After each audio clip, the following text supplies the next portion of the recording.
बात करेंगे राशिद रिज़ा साहब की जो आइडियाज़ हैं ऑन इस्लाम एंड डेमोक्रेसी।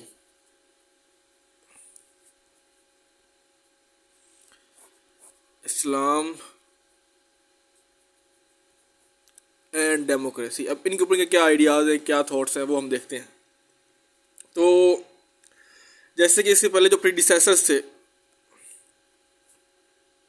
ठीक है, लाइक हमारे पास अल अफ़गानी है, ठीक है, अल अफ़गानी अफ़गानी जमालुद्दीन अफ़गानी, और हमारे पास अब्दू हैं, ठीक है। तो उसी तरह जैसे ये बिलीव करते थे, इस तरह ये भी बिलीव करते हैं कि जो इस्लाम है वो रीज़न के साथ है। इस्लाम एंड रीज़न, किसकी बात करते थे? इस्लाम एंड रीज़न के ऊपर बिलीव करते हैं। और इसी तरह science and modernity, science and modernity, इसके ऊपर ये इनका था कि बिलीव था कि इनकम्पैटिबिलिटी है, मतलब ये मिल के काम करते हैं। इस्लाम रीज़न के साथ जो है वो समझने में आसानी है, साइंस और मॉडर्निटी के साथ ये चलता है। इसके अलावा इन्होंने कोशिश की कि ये ब्रिज बनाएं, एक जो गैप था उसको ख़त्म करने की कोशिश की। किसके दरमियान इन्होंने ब्रिज बनाया? हमारे पास जो रिफॉर्मिस्ट आइडियाज़ हैं अल अफ़गानी के, ठीक है, अफ़गानियों पर बात की है, अफ़गानी, और जो अब्दू के आइडियाज़ थे, रिफॉर्मिस्ट आइडियाज़, ठीक है, उनके दरमियान, और जो रिवाइवलिस्ट थॉट थी इब्ने अब्दुल वहाब ऑफ अरेबिया, उनके दरमियान, अब्दुल वहाब, ठीक है, ये रिफॉर्मिस्ट हैं और ये रिवाइवलिस्ट हैं, ठीक है। रिफॉर्मिस्ट रिफॉर्म करना, रिवाइवलिस्ट जो रिवाइवल मतलब जो ऑलरेडी जो ट्रेडिशन एग्जिस्ट कर रही हैं उनको रिवाइव करना, जो अभी फॉलो नहीं किया जा रहा जिनको, उनको रिवाइव करने की इनकी स्ट्रगल थी अब्दुल वहाब की। और रिफॉर्मिस्ट ये थी उनको रिफॉर्म लेके आए, उनमें इम्प्रूवमेंट लेके आए, उनको थोड़ी सी जो है इम्प्रूव किया जाए। तो इन दोनों के दरमियान जो है रिदा साहब ने ब्रिज जो है वो करने की कोशिश की, जो गैप था उसको ख़त्म करने की उन्होंने कोशिश की। इसके अलावा इन्होंने ये कहा कि जो उनके ओपिनियन ये था कि जो मुसलमान बैकवर्ड है, जो मुसलमान फेल है, मुस्लिम उम्मा, उसके पीछे क्या है कि वो इस्लाम का जो ट्रुथ है उसको फॉलो नहीं कर रहे, ठीक है। उन्होंने इस ट्रुथ को छोड़ दिया है, सच्चाई के ऊपर काम नहीं कर रहे। ऑटोक्रेटिक जो रूलर्स हैं इस्लाम के अंदर जो आए हैं, ऑटोक्रेटिक रूलर्स, ऑटोक्रेटिक रूलर्स हैं, मतलब मुस्लिम अगर आप वर्ल्ड में देखें तो वहाँ पे ऑटोक्रेटिक रूलर्स आपको नज़र आएंगे, जिस वजह से ये लॉस हुआ है। इसके अलावा जो इस्लाम है, आपको पता है इस्लाम में दो चीज़ें आती हैं। इनके अकॉर्डिंग ये था कि इस्लाम में, जैसे पहले बात की मामलात और इबादत की, इसी तरह उन्होंने कहा कि इसमें एक तो तौहीद है हमारे पास, वननेस ऑफ गॉड, मोनोथिज्म, और दूसरा हमारे पास है शूरा, ठीक है, जिसको हम काउंसिल कहते हैं, जिनको हम डेमोक्रेसी कहते हैं। तो उन्होंने कहा कि जो मुस्लिम जो लोग थे उन्होंने इसके ऊपर फोकस किया, लेकिन जो शूरा थी उसको उन्होंने इग्नोर कर दिया। मुस्लिम जो रूलर्स हैं, जो ऑटोक्रेटिक रूलर्स हैं, या जो भी एलीट लोग रहे हैं जिन्होंने गवर्नेंस करना था, तो गवर्नेंस के मामले में ये पीछे रह गए हैं, ठीक है। उन्होंने शूरा से काम नहीं किया, मतलब मशावरत नहीं की, कंसल्टेशन नहीं की, डिस्कशन नहीं की, या ओपिनियंस के बेस ऊपर उन्होंने काम नहीं किया। जो ऑटोक्रेटिक रूलर्स थे उन्होंने इसके ऊपर इनकरेज काम नहीं किया, ठीक हो गया। नेक्स्ट अगर हम इनकी कंट्रीब्यूशन देखें या इनके आइडियाज़ देखें इस्लाम और डेमोक्रेसी के हवाले से, तो इन ये जो थे ना, यूरोपियन जो मॉडर्निटी है उनके इम्पैक्ट के हवाले से काफ़ी क्रिटिकल थे। यूरोपियन मॉडर्निटी के हवाले से ना इन्होंने काफ़ी कुछ इसके ऊपर क्या कह सकते हैं, इनके इम्पैक्ट के ऊपर उन्होंने कॉन्शियस थे, इनका जो मुस्लिम्स के ऊपर क्या इम्पैक्ट रहा है, ठीक है। और रिदा जो थे, अब जैसे कैसे कि आपके उनके जो टीचर थे अब्दू, जो कि इनसे इन्फ्लुएंस थे यूरोपियन से, इस तरह ये भी इन्फ्लुएंस थे यूरोपियन की मॉडर्निटी से, उनके जो हैं मतलब जो डेवलपमेंट से। लेकिन अब इसमें जो रज़ा साहब है, ये नहीं कह रहे थे कि आप ब्लाइंडली इसको रिजेक्ट कर दो वेस्ट को, और ना ही आप ब्लाइंडली इसको एक्सेप्ट करो, ठीक है, ना ही आप ब्लाइंडली फॉलोइंग करें इनकी, ठीक है, ना ही आप ये सजेस्ट करते हैं मुस्लिम्स को कि ना ही आप इनको ब्लाइंडली रिजेक्ट कर दें, ना ही इनको फॉलो करें। कहते थे कि आप उनको अंडरस्टैंड करें, उनकी चीज़ों को देखें। तो उन्होंने कहा कि इस्लाम के अंदर जो शुरा है, इस्लाम में जो शुरा का कॉन्सेप्ट है, मुशावरत का, वो उन्होंने इक्वेट किया डेमोक्रेसी के साथ, कि ये बेसिकली डेमोक्रेसी है, ठीक है। उनका जो ये, क्योंकि डेमोक्रेसी में भी यही है ना कि आप कंसल्टेशन करते हैं, डिस्कशन करते हैं, उसकी बेस पे, कोई एक का बंदे का रूल नहीं होता, डेमोक्रेसी में यही होता है। तो उन्होंने कहा था कि जो मुस्लिम्स हैं ठीक है, वो जो मतलब जो पीपल ऑफ ईस्ट है, मतलब जो ये साउथ एशिया एशिया के लोग हैं या जो भी मुस्लिम उम्मा है, जो मिडल ईस्ट के लोग हैं, तो ये यूरोपियन से सीख सकते हैं। ये देख सकते हैं कि गवर्नमेंट्स किस तरह ऑपरेट होती हैं, उनकी लर्निंग कर सकते हैं। इसके अलावा वो जो जहाँ मुस्लिम वर्ल्ड के अंदर जो टायरनी रिजीम्स चल रहे हैं, टायरनी के जो रिजीम्स चल रहे हैं, उनको कैसे रिप्लेस किया जा सकता है शूरा रिजीम से। ठीक है, उनको कहा था कि आप शूरा रिजीम से रिप्लेस कर दो, कि ये इनका इम्पैक्ट को पता है कि यूरोपियन के अंदर शूरा रिजीम है, ये कहते थे ना, शूरा मीन वहाँ पे डेमोक्रेसी है, कंसल्टेशन है, ठीक है, मुशावरत है, उस हिसाब से ये उसकी बात करते थे कि ये कहते हैं बेस्ट अपॉर्चुनिटी है, एक चीज़ है जो कि ईस्ट वाले जो लोग हैं, या जो क्योंकि वेस्ट और ईस्ट में डिवाइड था ना, जो मुस्लिम लोग जो हैं वो यूरोपियन इंटरेक्शन से सीख सकते हैं और अचीव कर सकते हैं। ठीक है, पॉलिटिकल आइडियाज़ हैं, वो उनकी बुक है द कैलिफेट, वहाँ पे आप देख सकते हैं कि क्या पॉलिटिकल आइडियाज़ हैं।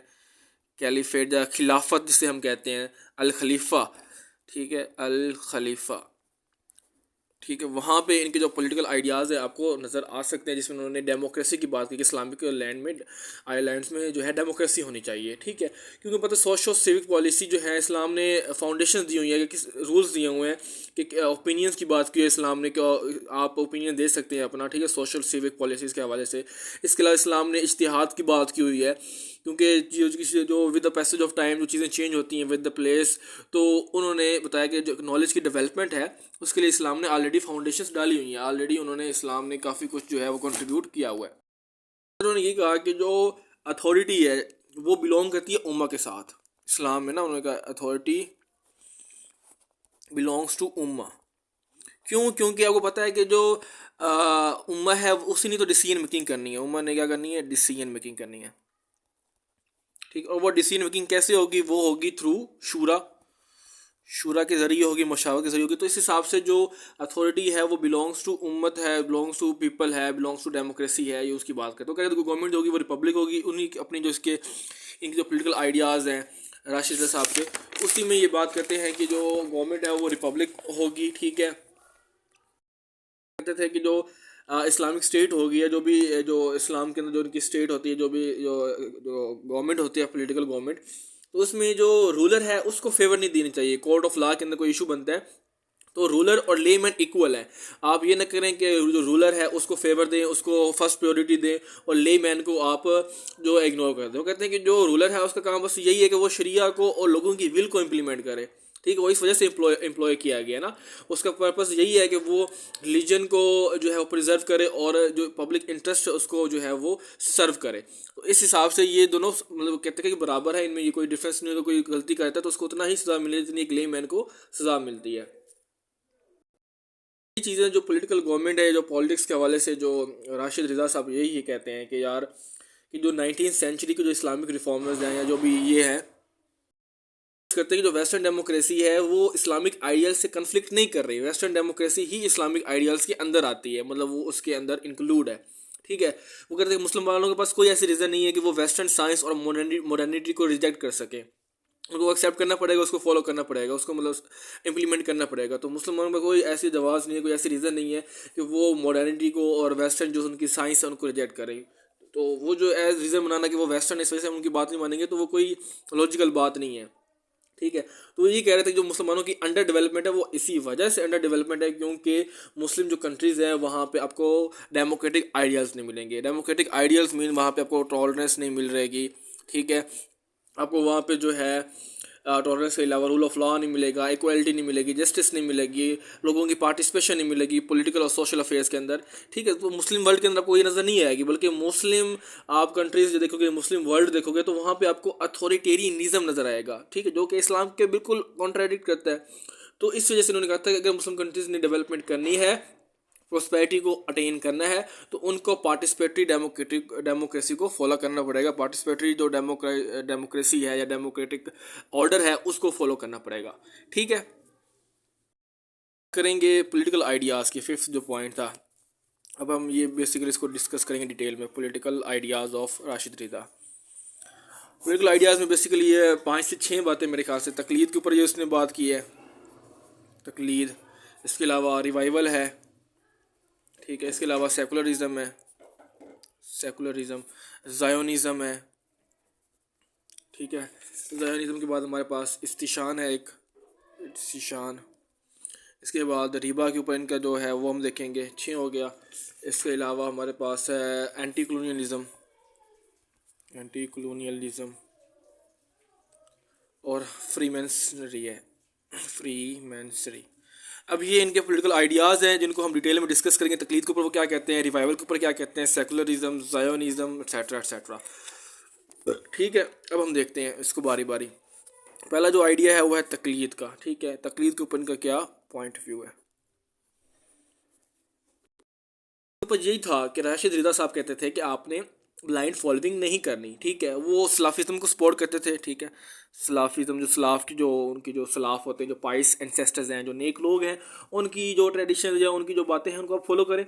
लेकिन वो एक्सेसिव सूफिज़म के अगेंस्ट थे, एक्सेसिव सूफिज़म के अगेंस्ट थे। ठीक है, ब्लाइंड फॉलोइंग को उन्होंने कहा कि नहीं होनी चाहिए, ब्लाइंड फॉलोइंग को उन्होंने अबंडन किया, कंडेम किया। ठीक है, उसके ऊपर वो क्रिटिकल थे। इसके अलावा उन्होंने कहा कि जो ले मैन है और जो स्कॉलर्स हैं उन सबको चाहिए कि वो खुद से जो है स्टडी करें इस्लाम को, प्राइमरी जो सोर्सेज हैं इस्लाम की उनको वो पढ़ें और ख़ुद उसको अंडरस्टैंड करें। ये उनका पॉइंट ऑफ व्यू था। इससे क्या हुआ, इसके काफ़ी जो थे ना सब्जेक्ट्स थे, जो प्रॉब्लम्स थी, जो मैटर्स थे, जो इश्यूज थे, वो काफ़ी हद तक जो मॉडर्न वे में उनको वो जो है ना टैकल करने में कामयाब होगा। क्योंकि ये जो ब्लाइंड फॉलोइंग है ना, तो उसमें ऑर्थोडॉक्स आ जाता है ना, जो अनऑर्थोडॉक्स आइडियाज़ थे उनको वो कैसे डील करना था, उसके लिए फिर उन्होंने ये चीज़ बताई। इससे फिर ये वो कि जो अनऑर्थोडॉक्स आइडियाज़ थे, जो रेडिकल थे, जो मॉडर्न थे, वो काफ़ी हद तक जो इश्यूज इस तरह के थे वो काफ़ी जो कंट्रोवर्शियल थे और जो कुछ लोगों के लिए प्रोग्रेसिव थे उनको काफ़ी हद तक जो है आप कह लें कि टैकल किया गया, डील किया गया। ठीक है, तो ये तकलीद हो गया। नेक्स्ट इनका पॉइंट ऑफ व्यू जो आइडिया है वो इस्लामिक रिवाइवल है। इस्लामिक रिवाइवल, इस्लामिक रिवाइवल की बात करें तो इसमें क्या रहता का जो बिलीव था कि जो तौहीद है वो हमारे पास इस्लाम के अंदर जो बेसिक चीज़ें हैं, तौहीद है, सुन्ना है, ये प्राइमरी रीज़न है स्पिरिचुअल और मटेरियल सक्सेस के लिए ना। तौहीद और सुन्ना मतलब इसी से ही जो है वो सक्सेस होगी, स्पिरिचुअल भी। ठीक है, स्पिरिचुअल सक्सेस भी, और इसके अलावा हमारे पास जो मटेरियल सक्सेस है वो भी, दोनों, मतलब सिर्फ स्पिरिचुअल नहीं। तो ये इनका बिलीव था और ये प्राइमरी रीज़न है मतलब सक्सेस की। और इसके अलावा ये कहा कि जो कुरानिक टीचिंग्स जो है वो इंडिपेंडेंट है, कुरानिक टीचिंग के अंदर कोई तकलीद की बात नहीं की गई। ठीक है, और उसके अंदर आप अगर आप कुरानिक टीचिंग्स को फॉलो करेंगे तो आप मटेरियली और स्पिरिचुअली जो है वो सक्सेसफुल हो सकते हैं और मैन काइंड को लीड कर सकते हैं। ठीक है, वो कहते थे कि इस्लामिक जो सिविलाइजेशन है वो बहुत ही अनराइवल्ड है, मतलब उसको कोई कम्पीट नहीं कर सकता। वो बहुत ही इस्लामिक जो सिविलाइजेशन थी या जो मुसलमानों की सिविलाइजेशन जो पहले थी 13th सेंचुरी के अंदर, वो हाईली एडवांस थी। साइंस में वो काम कर रहे थे, टेक्नोलॉजी के ऊपर काम कर रहे थे। तो इस वजह से वो जो सिविलाइजेशन थी across the world, all the lands वो फैली और उन्होंने कंकर किया, मतलब जो है कंट्रीज़ को और नेशंस को। ठीक है, तो इस हिसाब से उन्होंने बताया था कि जो इस्लामिक सिविलाइजेशन जिसमें कोई डार्कनेस नहीं थी, कोई जाहिलिया नहीं था। ठीक है, ठीक, क्योंकि वहाँ पे उस वक्त जो बात करें, जो इस्लामिक सिविलाइजेशन स्टार्ट होती है या इस्लामिक डेवलपमेंट स्टार्ट होती है तो 13th सेंचुरी तक चलती है। उसके बाद आपको पता है वो सारी चीज़ें चेंज हो जाती हैं। तो बेसिकली जो रिदा साहब हैं वो यही कह रहे हैं कि जो सिविलाइजेशन है, इस्लामिक सिविलाइजेशन, ये एडवांस है, मतलब हाईली टेक्नोलॉजी तौर पर या वैसे साइंसी तौर पर जो है ना काफ़ी ये डेवलप कर रही थी शुरू में, और इस वजह से वो मतलब फैली, स्प्रेड हुई ऑल ओवर द लैंड।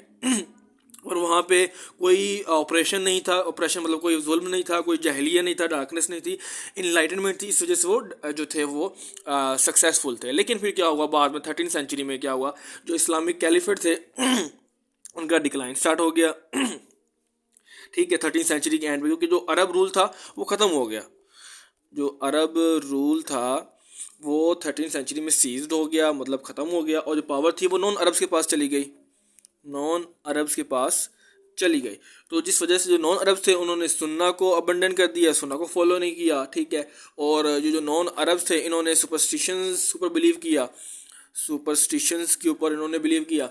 और जो सुपरस्टिशंस हैं, ये आपको पता है स्क्रिप्चर जो है, स्क्रिप्चर कह लें या जो कुरान की जो तालीमात उसको कॉन्ट्राडिक्ट कर रही हैं, तो इस हिसाब से जो है वो डिक्लाइन हो गया। तो यही कह रहे थे कि जो इस्लामिक रिवाइवल है वो होना चाहिए, और ये जो जो डिक्लाइन हुआ वो किस वजह से हुआ वो उन्होंने उसको एक्सप्लेन कर दिया। और फिर उन्होंने ये प्रोफेसाइज किया था, मतलब प्रिडिक्ट किया था कि सेकंड इस्लामिक विक्ट्री होगी, सेकंड इस्लामिक विक्ट्री मतलब प्रोफेसाइज की मुसलमान दोबारा से खड़े होंगे और दोबारा से रहनसा होगा। ठीक है, उन्होंने बात की कि ग्लोबल इस्लामिक रहनसा होगा, रहनसा। ठीक हो गया। तो ये उनका पॉलिटिकल आइडिया सेकंड था इस्लामिक रिवाइवल के ऊपर ना। नेक्स्ट इनका है सेकुलरिज्म। सेकुलरिज्म इनकी क्या पॉइंट ऑफ व्यू है वो हम देखते हैं। तो ये किसको वो रिनाउंस करते थे, मतलब जो सेकुलरिज्म थे उसको सपोर्ट नहीं करते थे वो 1920s के अंदर। ठीक है, राशिद रिदा को पता चला कि उनके जो ओपोनेंट्स हैं वो सूफ़ी एशराइट नहीं है अल अज़हर के ना। ठीक है, वर नॉट ट्रेडिशन बाउंड अल अज़हर, अल अज़हर एशराइट। एशराइट वो स्कूल ऑफ थॉट है जो कि रीज़न को प्रमोट करता है। उन्होंने कहा कि जो इनके जो ओपोनेंट्स हैं, ठीक है, 1920 को पता है कि वो वर्ल्ड 1 ख़त्म हो गई थी और वो हार चुके थे ऑटोमन एम्पायर। उनको पता है कि जो वेस्टर्न एजुकेटेड सेकुलरिस्ट हैं वो इसके ओपोनेंट्स हैं, वेस्टर्न सेकुलरिस्ट। ठीक है, जो एजुकेटेड सेकुलरिस्ट है। ठीक है, और ये जो सेकुलरिस्ट थे इन्होंने अब्दूस की जो यूटिलिटेरियन प्रिंसिपल था उसको ख़त्म कर दिया। जो अब्दूस का जो पॉइंट ऑफ व्यू था, यूटिलिटेरियन प्रिंसिपल था, उसके ये उन्होंने मतलब जो है उसको पीछे छोड़ दिया था, उसके ये आगे मूव कर गए थे। तो जो थे वो क्या कहते हैं, ये जो मॉडर्निस्ट हैं अली राजिक, ठीक है, इसके अलावा अहमद सफ़वत, तो ये इनको इनके अगेंस्ट थे। इनकी जो मॉडर्निस्ट जो थे, ये जो दो लोगों के जो आइडियाज़ थे ये इनके अगेंस्ट थे। ठीक है, जो रिदा साहब की जो मेन जो प्रायोरिटी थी वो ये थी कि जो western invasion of Islamic culture है, कि वेस्टर्न जो इन्वेजन नहीं होना चाहिए इस्लामिक कल्चर के ऊपर ना, वो इसके ऊपर बात करते। वो कह रहे थे कि वो वहाबी जो कॉज है उसको प्रमोट उन्होंने किया, और इसके अलावा सलाफिया की जो उनका जो वर्क है उसको उन्होंने सपोर्ट किया। सलाफिया में क्या है कि वो इब्ने तैमिया है, इब्ने तैमिया।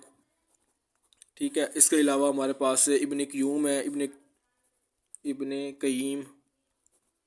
ठीक है, इसलिए इब्ने कुदामा, ये उनके वर्क को सपोर्ट कर रहे थे। ठीक है, ये ना एक्सट्रीमिस्ट दोनों साइड पे नहीं थे। ठीक है, ना सेकुलरिज्म के तो फॉलो कर रहे थे, ना बिल्कुल ट्रेडिशनल की बात कर रहे थे। ये बात कर रहे थे बेसिकली मिडल पाथ की, मिडल पाथ कि दरमियानी रास्ता हो ना। ठीक है, एक बैलेंस हो। तो ये मिडल पाथ की बात करके रिजिड कंजर्वेटिव्स नहीं होनी चाहिए ज़्यादा में, रिजिड कंजर्वेटिव नहीं होना चाहिए। ठीक है, जो कि इनकी लीगल इंटरप्रिटेशन बहुत ज़्यादा मतलब जो थी वो ट्रेडिशनल थी। ठीक है, ट्रेडिशनल सेक्ट के ऊपर फॉलो कर रहे थे, और ना ही हमें बहुत ज़्यादा सेकुलरिस्ट होना चाहिए। ठीक है, जो कि इस्लामिक सिंबल्स को जो है वो यूज़ नहीं करते, मतलब जो इस्लाम को फॉलो नहीं कर रहे ना, तो जो कि इस्लाम को डिसरिगार्ड कर रहे हैं, बिल्कुल ही डिसरिगार्ड कर रहे हैं। ठीक है, और बात की बात करें तो ये कह रहे थे कि या तो ना ही आपको रिजिड कंजर्वेटिव होना चाहिए, ना ही सेकुलरिस्ट होना चाहिए। सेकुलरिस्ट जो थी वो बिल्कुल ही इस्लाम को डिसरिगार्ड कर रहे थे, और वो लोकल कन्वीनियंस की बेस के ऊपर लीगल कोड्स बना रहे थे यूरोप से, और ये जो थे बिल्कुल ही ट्रेडिशनल थे। तो ये इसके ऊपर इनका कॉन्सेप्ट है। ठीक है, जो आइडिया था वो है ज़ायोनिज़्म के ऊपर, वो देखते हैं। ज़ायोनिज़्म के ऊपर क्या बात करते हैं। सेंचुरी के अंदर जो एक ज़ायोनिस्ट प्रोग्राम था कि जूइश स्टेट बनाई जाए पैलेस्टीन के अंदर, तो इससे जो इस्लामिक वर्ल्ड जो थी वो काफ़ी ज़्यादा परेशान थी। जो मुस्लिम जो लोग थे वो काफ़ी ज़्यादा परेशान थे, क्योंकि पैलेस्टीन में मुसलमान रह रहे थे, तो वहाँ पे जूइश का जो ज़ायोनिज़्म का जो प्रोग्राम था वो चल रहा था। राशिद रिज़ा साहब है वो काफ़ी इन्होंने इसको क्रिटिसाइज़ किया ज़ायोनिज़्म को, और आर्टिकल्स लिखे।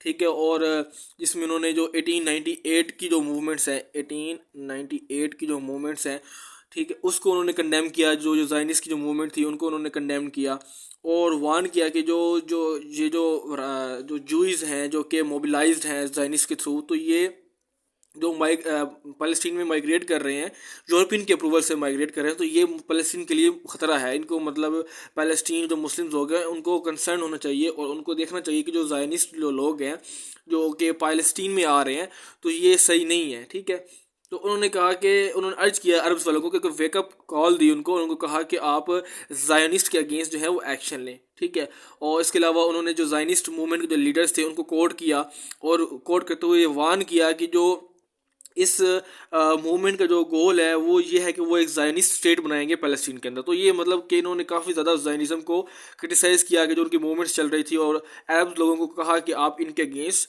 जो है वो एक्शन लें। इसके अलावा वो जो है उनकी जो आर्टिकल्स है थोड़ात फ़िलिस्तीन, ठीक है, तो फ़िलिस्तीन का उनका एक आर्टिकल था, तो इसमें उन्होंने बताया कि क्या क्या किस तरह करके जो है जो ये जो आपके पास जूइश लोग हैं, ये सेल्फिश हैं, चूविनिस्ट हैं, कनिंग हैं और प्रोफिडियस हैं, ठीक है, ये लोगों को एक्सप्लॉइट करेंगे और ये अपनी स्टेट बना लेंगे। तो इस हवाले से इन्होंने काफ़ी ज़्यादा वर्क किया। उनका आइडिया है वो है इस्तिशान।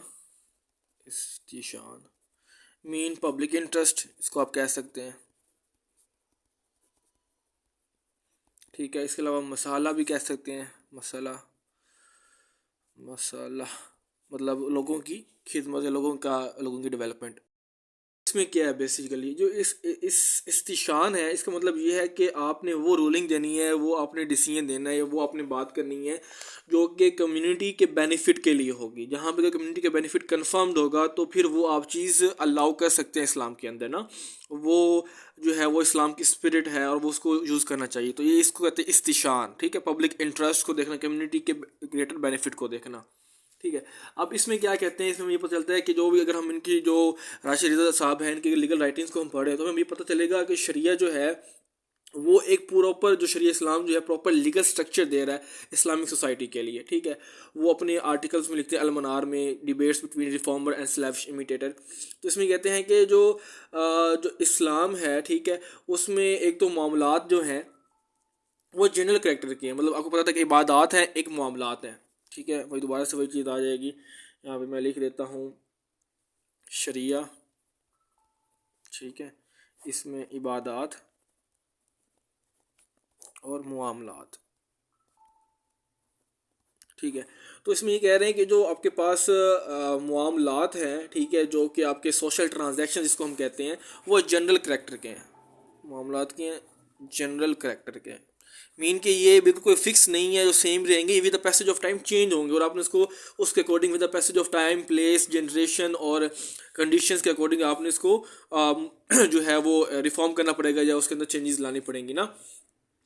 तो इसमें कह रहे थे कि इसके अंदर हमें अलाउ है कि हम इसके अंदर अडेप्टेशन ले आ सकें, अडेप्टेशन जो है हम इसके अंदर ले आ सकें, इसको मतलब चेंज कर सकें, अडेप्ट कर सकें, सक्सेसिव जो भी जनरेशन आएंगी मुस्लिम, तो हम वर्ल्डली वेलफेयर के अकॉर्डिंग, वर्ल्डली वेलफेयर मतलब लोगों दुनिया की भलाई के लिए, वर्ल्डली वेलफेयर के लिए हम जो हैं जो आपके पास मामलात हैं उसको जो है अडेप्टेशन उसके अंदर ले आ सकते हैं, उसकी चेंजिंग ले आ सकते हैं, उसको मतलब जो है वो उसके अंदर चीज़ें नहीं ले आ सकते हैं, ठीक है।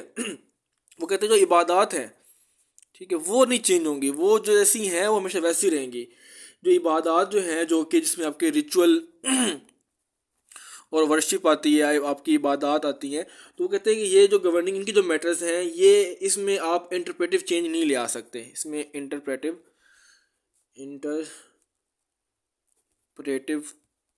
चेंज नहीं है, जो इसकी आप इंटरप्रिटेशन नहीं कर सकते ना। वो ये कहते हैं कि जो जो इबादत है वो वैसे ही रहेंगी जैसे अभी हैं, वो बाद में भी 500 साल बाद भी सेम ही रहेंगी, उसमें आप जो है कोई चेंजिंग, कोई तब्दीली नहीं ले आ सकते। लेकिन जो आपके पास क्या कहते हैं मामलात हैं उसके अंदर आप चेंजेस ले आ सकते हैं, आप उसको with the passage of time, जैसे ही सक्सेसिव जनरेशन आएंगी, जैसे ही न्यू जनरेशन आएंगी, जैसे ही न्यू टाइम आएगा, प्लेसेस आएंगी, कंडीशंस होंगे, उसके अकॉर्डिंग आप क्या कहते हैं पब्लिक इंटरेस्ट की डोमेन में लेकर आप उसको वर्ल्डली वेलफेयर, उनके लोगों की वेलफेयर के हिसाब से आप जो हैं वो उसको चेंज करेंगे, उसकी इंटरप्रिटेशन तब्दील होगी, जैसे इज्तिहाद होता है ना, इसके ऊपर बात की थी। इसके अलावा इन्होंने राशिद रिदा साहब ने हनफी जो प्रिंसिपल है इस्तिशान, उसी को सपोर्ट किया ना। हनफी लोग भी यही कहते हैं कि कम्युनिटी की जो बेनिफिट है वो ज़्यादा इंपॉर्टेंट है।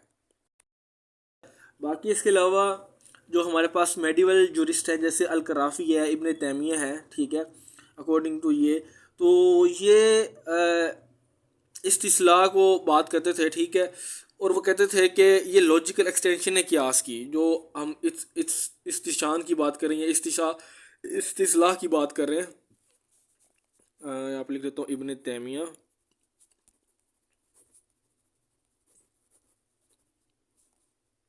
ठीक है, इस्तिस्लाह, इस्तिस्ला, ठीक है। आप अब इसको इस्तिस्ला भी कह सकते हैं, ठीक है। इस्तिशान भी यही चीज़ है, मसाला भी ये चीज़ है, मतलब इसके ये डिफरेंट नेम है, आपने कंफ्यूज नहीं होना, ठीक है। इस्तिस्ला कह लें आप, इस्तिशान कह लें जुरिस्टिक डिस्क्रिशन, मसाला कह लें पब्लिक इंटरेस्ट, ये सारी ये चीज़ है। तो ये कहते हैं कि ये जो इस्तिस्लाह है ये बेसिकली क्या है, ये क्यास की लॉजिकल एक्सटेंशन है। लॉजिकल एक्सटेंशन मीन कि ये क्यास के ही डोमेन में आ जाता है। ये बेसिकली क्या है, क्यास का ही एक टूल है, उसके ये क्यास की तरह ही है, ठीक है। जिसमें आप यूटिलिटी को जो है वो प्रेफरेंस दे रहे हैं, यूटिलिटेरियनिज्म जो कॉन्सेप्ट है कि लोगों की बेनिफिट हो, ठीक है। तो ये उसकी बात कर रहे हैं। साहब ये कहते हैं कि उन्होंने ये रैशनल दिया, ये आर्गूमेंट दिया कि जो इस्तिस्लाह है या इस्तिशान है या जो मसला है या पब्लिक इंटरेस्ट है, ये लीगली बाइंडिंग नहीं है। मींस कि इसमें रिलैक्सेशन, जैसे क्यास होता है, ठीक है, वहाँ पे उसको लीगली वो बाइंडिंग होता है। तो ये कह रहे थे कि जो इस्तिस्लाह है, ठीक है, वो इतना उसके अकॉर्डिंग लीगली बाइंडिंग नहीं है, ठीक है। उन्होंने इस चीज़ को बताया कि ये उसमें उस हिसाब से काफ़ी फ्लेक्सिबल है। तो बेसिकली यही है कि ये जो राशिद रिज़ा साहब हैं, वो कहते हैं कि जो क्वालिफाइड मुजतहिद्स हैं उनको फॉलो करना चाहिए जनरल पब्लिक को, ठीक है। जनरल पब्लिक की वेलफेयर होनी चाहिए। मामलात मतलब वर्ल्डली जो ट्रांजैक्शन, जो सोशल इश्यूज़ हैं, जो रिलेशंस हैं, उनके ऊपर जो उनका वर्डिक्ट होगा वो लीगल सोर्स होगा, मतलब लीगैलिटी उसकी होगी, ठीक है। इसके अलावा उन्होंने बात की कि जो कंसल्टेशन है उसके थ्रू सारा वो होना चाहिए, प्रॉपर कंसल्टेशन जैसे होती है, पब्लिक पॉलिसी बने या लॉ बने तो क्वालिफाइड जो पर्सन हैं वही वो बनाएं, और म्यूचुअल कंसल्टेशन से जो है वो काम किया जाए, और जो रूलर होगा वो उसके चीज़ के लिए रिस्पॉन्सिबल होगा, ठीक हो गया। तो ये सारा उनका सारा कॉन्सेप्ट था। तक बस इतना ही है। नेक्स्ट जो हम बात करेंगे वो नेक्स्ट वीडियो में बात करेंगे, वीडियो 26 मिनट्स की हो गई है। नेक्स्ट पार्ट नेक्स्ट वीडियो में होगा।